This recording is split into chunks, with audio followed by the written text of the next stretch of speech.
हर हर महादेव। जय माँ बाला सुंदरी। आज वीडियो में भाई बाबे जहारवीर की कथा कहांगे। सारे ध्यान लगाकर सुनियो। मेरी यह कोशिश है कि जितने भी अपने गांव के नगर के देवी देवता हैं जो शहर में जाने के बाद लोग भूल चुके हैं, उनकी पूजा पाठ अर्चना करना, उनको एक बार याद दिलाने की कोशिश है कि भाई गांव में इन देवी देवताओं की भी पूजा करे करा। और जिस दिन इनका टाइम आवा पूजा करने का, तो शहर में कहीं भी रह रहे हो, अपने घर है का गांव में है का, इनकी पूजा अर्चना जरूर करा करो भाई, यही साथ देवांगे। तो शुरू करांगे भाई बाबे जहारवीर के जन्म की कथा। जयकारा जहारवीर बाबे का बोल साचे दरबार की जय। जयकारा बाबे नाहर सिंह का बोल साचे दरबार की जय। जयकारा बाबे सबल सिंह का बोल साचे दरबार की जय। जयकारा गुरु गोरखनाथ का बोल साचे दरबार की जय। माता बाछल ने गुरु गोरखनाथ की सेवा करी थी और भाई जो फल मिला था उसमें मिली थी गुग्गल बट्टी। माता ने दूध में घोली और वह पी ली। ल मेरे पीर की जोत चल दी। पीर ने ना तो करया पेट में प्रवेश और ना ही पेट में नजर आए।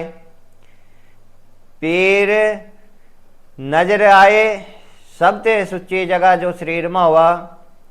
यह शरीर की सबसे सुच्ची जगह कौन सी हुआ भाई? शरीर की सबसे सुच्ची जगह हुआ मस्तक। ल मेरे भाई मस्तक में पीर की जोत सवाई होगी और इधर माता बाछल पा ग्रह की माड़ी चाल आनी होगी। ग्रह की माड़ी चाल जिसने माड़ा टाइम भी कहते हैं, या चाल तो भाई बड़े बड़े देवताओं पर भी आई है। हम तो फिर आम इंसान है, हमारी तो क्या बात है। अब देखो फिर मेरे पीर की कला। पीर की बुआ समीर दे, राजा के पास आ जा और एक आवाज मारा। पीर के पिताजी बाहर है का देखा। समीर दे ए बीबी ठीक आएगी? हाँ भाई है तो गई, पर यो सारे शहर में क्या रुक्का हो रहा, क्या रुक्का पड़ रहा तेरी रानी का? किया आधी आधी राता ने जोगियां के डेरा में जावा और या जोगियां की नार कवावा। क्यों रखी तने ऐसी रानी? कर दे नजरां ते दूर। ले भाई ना तो माता ने कोई कसूर करया, ना कोई गलती कर दी देखी। अपनी बहन के कहने ते राजा नु रानी ते कड़िया दे दिया भाई, जिसने देश निकाला भी कह दे करा। देश निकाला दे दिया। माता बाछल तक खबर पहुंच गई। माता बाछल रोंदी रोंदी राजा के पास आई। राजा ऐसा जुल्म ना करा, तेरी नौकर बनकर रह लूंगी, यहीं तेरे चरणों में पड़ी रहूंगी। देखिए मेरी जो बनी बनाई इज्जत आ वह रह जाएगी और मैंने अपनी नजरों से दूर ना करा। रानी की एक बात नहीं सुनी, बहुत वास्ते पाए, बहुत मिन्नता करी, पर राजा ने कोई बात नहीं सुनी। माता बाछले पे रोंदी रोंदी खड़ी हुई, अपने महल नू गई और बांदी ते जाकर बोली, ए बेटी बांदी जा मिस्त्रियां के मल्ले में चली जा और वहां कर में बाट दिया। उसते जाकर संदेश देते कि भाई माता बाछल ने याद करया। इब बांदी बाडिया के मल्ले में जावा। करमे ने आवाज मारा, ओ भाई करमे, भाई माता ने तन्नू महल में बुलाया। और भाई कर्मा बाडी सुन दे ही दौड़ा दौड़ा महल में गया। माता नु प्रणाम बुलाया। जय प्रणाम माता जी। जय प्रणाम बेटे, कहो कैसे याद करया? ओ बेटे मेरे ऊपर माड़ा टाइम ऐसा आया कि राजा ने अपने नजरों से दूर कर दी, तो मन्ने कोई गड्ढा बना कर दे दे। हे माता कैसे टाइम में यह मांग पाई है? ना तो मेरे पास कोई गड्ढा इस टाइम जो मैं तन्ने लान का दे दूं, और ना ही मेरे पास कोई लकड़ी है जो मैं तन्ने गड्ढा बना का दे दूं। माता बाछल बोली, बेटे कर में ऐसा कर, मेरे 9 लखे बाग में चला जा, वहां जाकर चंदन का पेड़ आ, वह मैंने अपने हाथों से पालिया, और जा उसकी लकड़ी लेकर और तो गड्ढा तैयार कर दे। उस टाइम का यो टाइम हुआ था भाई, किसी पेड़ ने काटना हो करा था तो चांदी का रुपया और धागा लेकर पेड़ के पास जाना पड़े करा था, उससे न्योंदा देना पड़े करा था, भाई कल तन्ने काटांगे, तेरे लकड़ी की यह चीज़ बनावा। तो इस तरह का टाइम था भाई। तो टका रुपया लेकर कर्मा बाडी चंदन के पेड़ के पास पहुंच गया, धागा बांधा, रुपया चढ़ाया भाई, चौड़ांगिल मत्था टेक्या और चंदन के पेड़ से विनती करिया, ओ भाई चंदन देखिए माता बाछल पा माड़ा टाइम आ गया और तेरी लकड़ी का गड्ढा बनाना पड़ेगा। चंदन के पेड़ में आवाज आई, भाई तो मन्ने काट मन्ने बाढ़, मेरी लकड़ी का गड्ढा बना, पर मेरी एक शर्त था। क्या शर्त था भाई चंदन के पेड़ की? शर्त यह हुआ भाई, जो तो तन्ने मेरे ते 3 टाक मार का और जमीन पर गिर दिया फिर तो ठीक है, और नहीं चौथा टक ना मनु मारिए। ले भाई कर्मा बाडी पेड़ की बात सुनकर घर नू चल दिया, सवेरी अपना कुहाड़ा ठहका आ गया और विश्वकर्मा भगवान ने याद करका पहला टाक चंदन के पेड़ के अंदर मारा। पहला टाक मारा, पानी की धार निकल कर आई।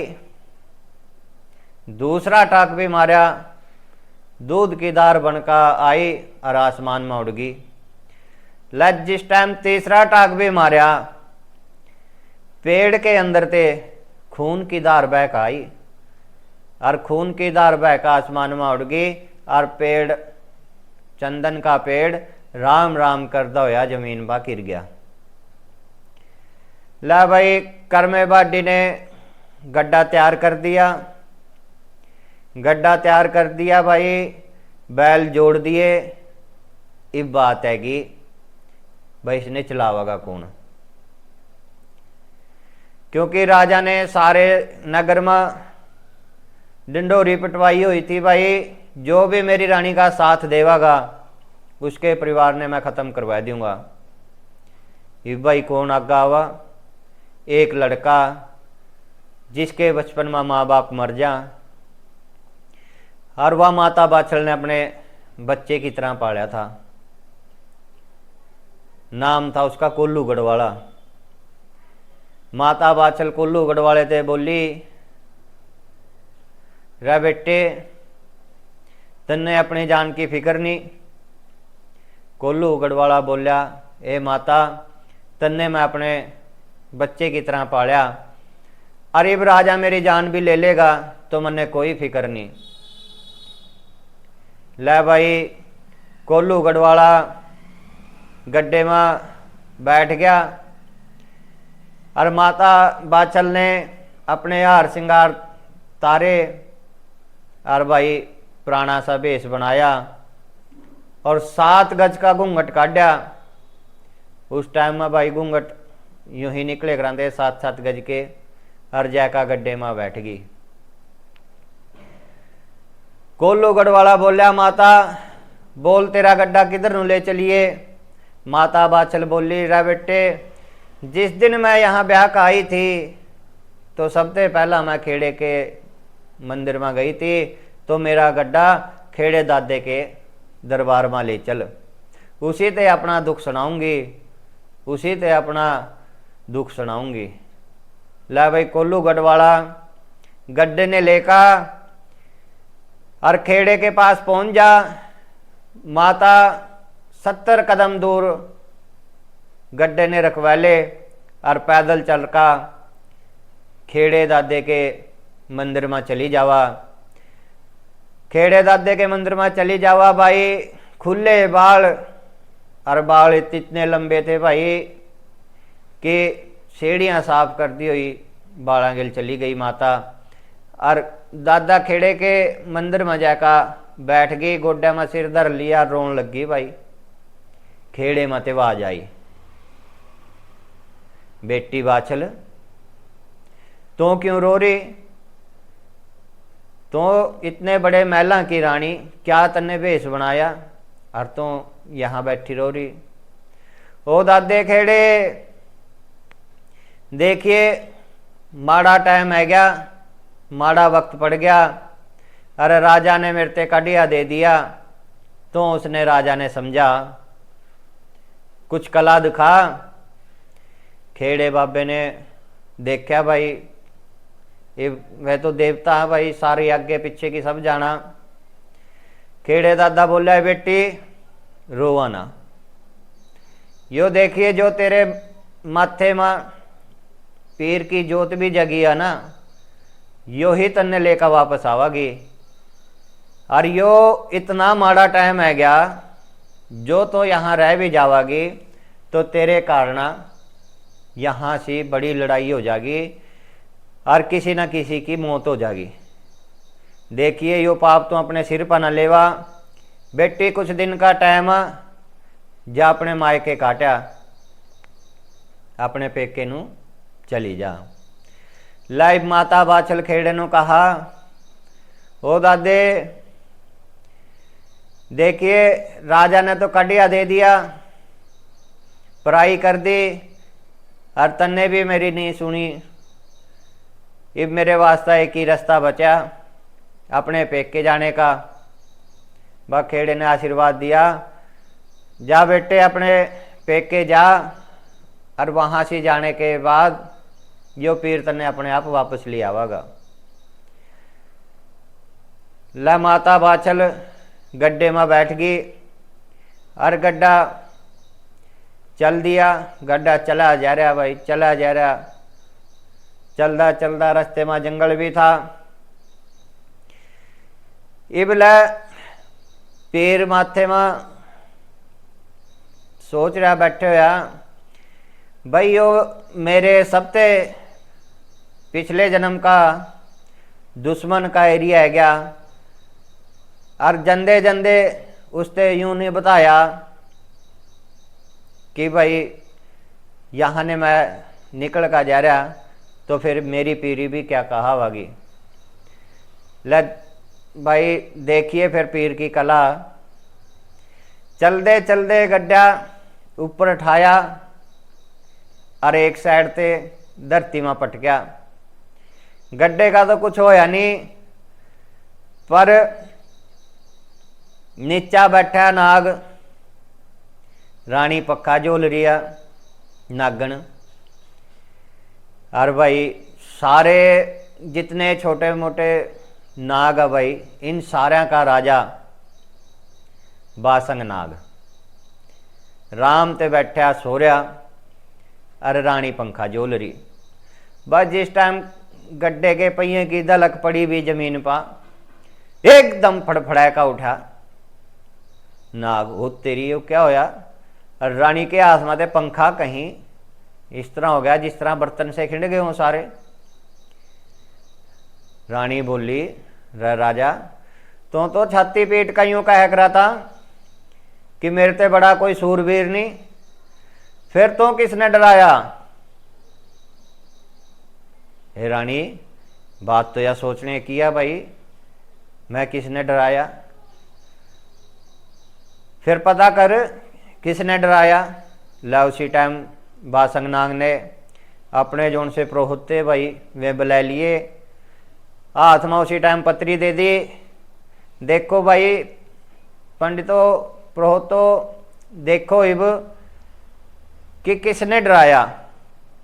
ले भाई सारे ब्राह्मणों ने पत्री बांची, पत्री बांच का देखा, पत्री ऐसी चीज हुआ जन्म पत्री, जो टाइम का जन्म के टाइम का पता हो और तारीख का पता हो तो यह सारी अगली पिछली सब बता दिया।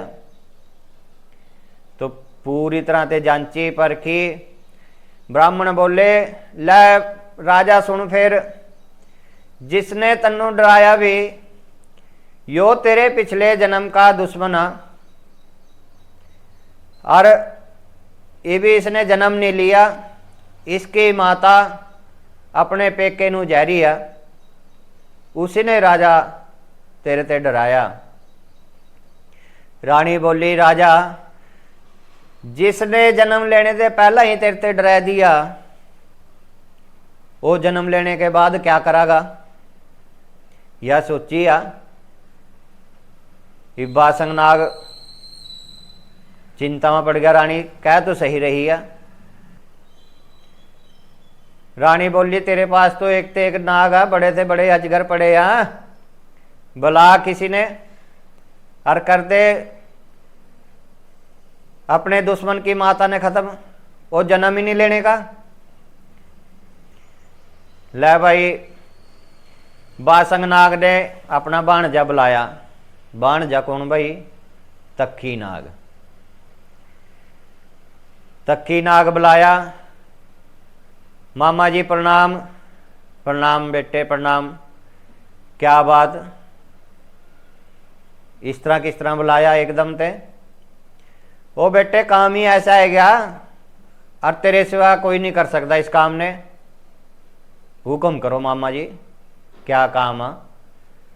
देखिए मेरे पिछले जन्म का दुश्मन और जन्म लेने जा रहा है, और उसकी माता अपने पेके नू जहरी है, उसने तो रास्ते में ही खत्म कर दे। वो मामे काम तो बड़ा खतरनाक आयो, पर इब तन्ने बुलाया, तेरा कहना भी नहीं मोड़ सकता। ले कोशिश करूंगा जरूर पीर की माता ने मारने की। ला भाई छोटा सा सपोलिया बनका और उड़ना नाग बनका सीधा पहुंचा माता बाछल के गड्ढे के पास। देखी गर्मी का मौसम